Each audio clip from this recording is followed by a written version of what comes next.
জানো চিপু, এত গমর একদমই ভালো লাগে না।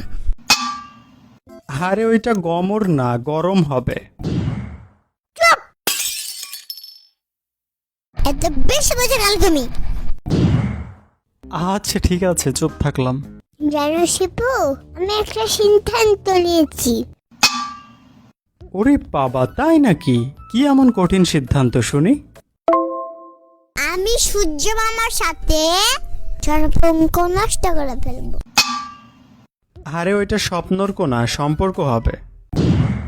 বেশি বুঝো তুমি। যাই হোক, সূর্য মামার সাথে সম্পর্ক নষ্ট করবা কেন? সূর্য মামা বউয়ের সাথে মনে হয় প্রতিদিন ঝগড়া করে। কেন বলো তো? বউয়ের সাথে ঝগড়া করে, তার মাথা গরম হয়ে থাকে, যত রাগ সব আমাদের উপরে ঢেলে দেয়।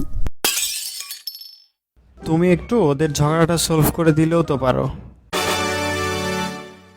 আমি বলবো, দেখো অনেক হয়েছে, আমি আর সহ্য করব না। তোমার ঝগড়া না থামালে প্রচুর মারবো, এমন মার দিব 3 দিন হাগু করতে পারবে না। কিন্তু সূর্য মামারও যে হাগু করে, এটা আমি ফার্স্ট জানলাম। তুমি মূর্খ মানুষ, তুমি কি বুঝবা? তুমি করতে পারলে সূর্য মামা কেন পারবে না? আসলেই তো, এই জিনিসটা তো আমি আগে ভেবে দেখিনি। এমনিতেই যে গরম, তারপর আর বিদ্যুৎ থাকছে না, মন চাই যে বিদ্যুৎকে গলা টিপে মেরে ফেলি। থাক, মেরে ফেললে তো আরো আসবে না তাহলে। বিদ্যুৎ তুমি আর পাতলা হাগু একই রকম, কেন? আর কখন যায় আর বোঝাই যায় না। এই যে দেখো আবার গেল।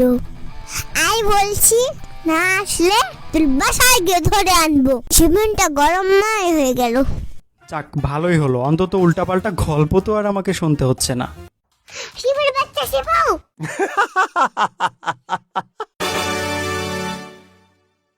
ওর বউয়ের সাথে ঝগড়া করে। 22 ফুটা করে ফেলেছি। বলো, ওর বউয়ের সাথে ঝগড়া করে।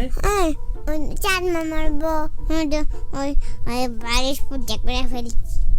আচ্ছা বলো হ্যাঁ। বলো হ্যাঁ। না শুধু হ্যাঁ। বলো হ্যাঁ বলি। আচ্ছা বলো হ্যাঁ।